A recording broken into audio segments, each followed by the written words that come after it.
P.S. Don't take a shot every time I say eras or you will have problems. I'm the problem, it's me. Welcome, Mama. My name is Sam, and I am a dedicated matrescence educator, a passionate advocate of motherhood, and a mom just like you. On this channel, we dive deep into the world of matrescence and explore all of the incredible, yet often very challenging transitions of motherhood. I believe that you deserve to enjoy this. I believe that you deserve to be seen, and most importantly, I believe that you deserve to find yourself through motherhood instead of losing yourself to it. So hit that subscribe button, and let's jump into today's topic, which is the Taylor Swift method of motherhood. Listen, I know that sounds crazy, but as I explore more and more about matrescence and the opportunity for evolution that it is, I think our best example of evolving through your circumstances is Taylor Swift. I feel like I always have a disclaimer at the beginning of these videos, but I think this is important. One, I am not a Swiftie.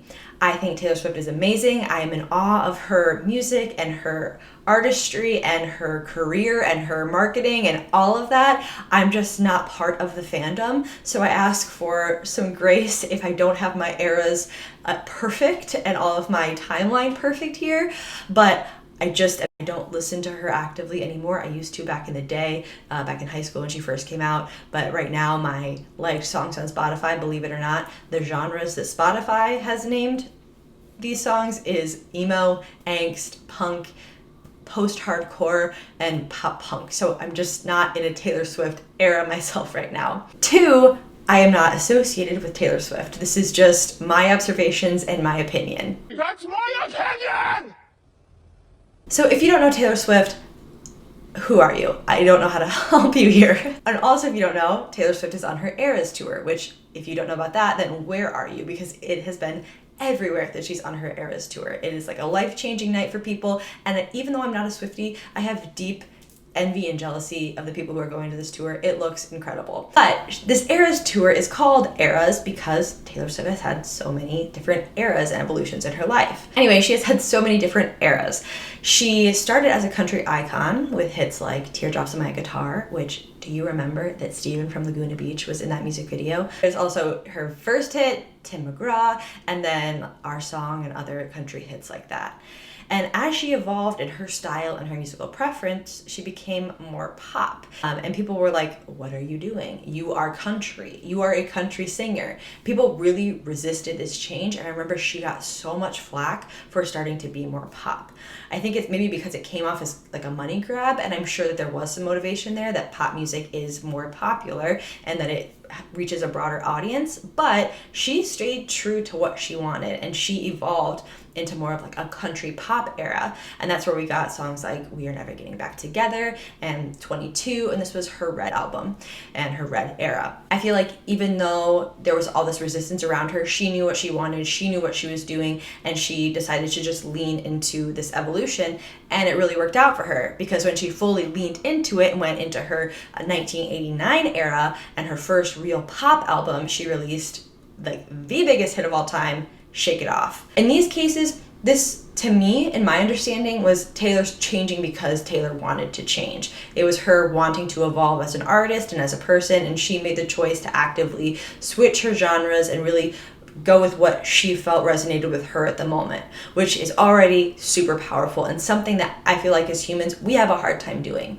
But in other circumstances, she hasn't been the one to want the change. It's kind of been forced upon her by society and her circumstances. I think a big example of this is the drama that she went through with Kanye West and Kim Kardashian, where there was a lot of back and forth about her being a snake and lying and things like that. Again, I'm not into the kind of lore around this, but I know that there was just a lot of drama around that. I think this was also around the time when her and Katy Perry had kind of a feud going on, where Katy Perry called her a wolf in sheep's clothing. And overall, Taylor Swift just had a really bad reputation at that time. And rather than try to force this good girl narrative, she leaned into it and she had her Reputation era, which is her Reputation album. And it was all dark and snakes. And we got Look What You Made Me Do and Ready For It. And like it's her most grungy, like dark album that she's had. And that evolution continued. No matter what the circumstances are, she leans into it and lets it evolve her style and her music and herself.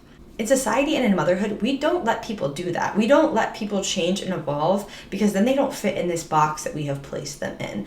Personally, we don't like to change either. It's so funny. It's like the number one thing that is inevitable in life. Change is inevitable, but it's the one thing we consistently resist.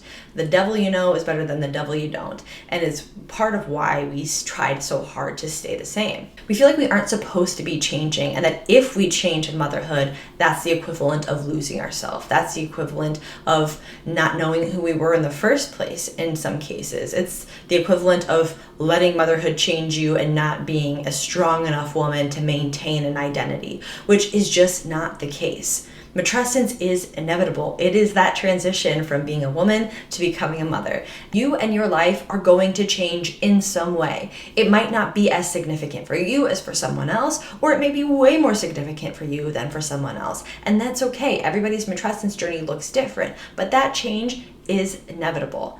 Even if it's just your body that changes, you'll never go back to a body that was pre-pregnancy. You have carried a child, and some of the changes that happen in your body will last forever. And I think this is where so much of the pain of the postpartum experience and the pain of motherhood comes from. It's resisting those inevitable changes and feeling like we aren't allowed to change. And that prevents us from fully embracing the era that we're in and fully evolving. One of my favorite online stores, Little Mama Shirt Shop, makes these shirts that say my mom era. And when I got this, it's really where I started to think of this concept of why can't we just be in our mom era? I think it's because we're really never able to process what our mom era is. What is my mom era? I don't think it has to be the intensive mothering that most people think. I think people think to embrace their mom era, they have to be like a full-time stay-at-home mom with their kids all the time. Like, I'm in my mom era, all I do is mother. I don't think that's the case. I think we get to define our own mom era, and like Taylor Swift, we get to define who we want to be in that era. Especially when we're at this starting over place. When we go through that postpartum experience, like I talked about in my video on the 5 things I think everybody should know about matrescence, which you can find here.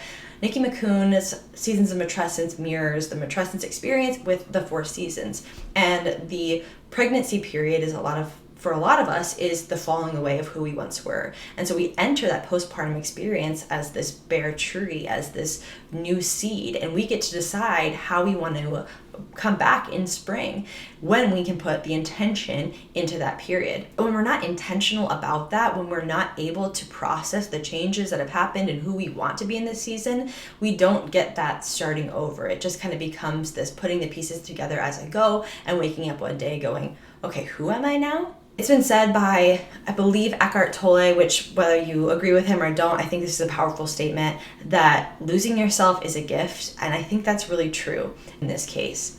When we go from being a woman to a mother, that old version of ourselves really does die away in some sense. And when we can let that happen, we can then embrace this fresh start and become who we were meant to be in motherhood.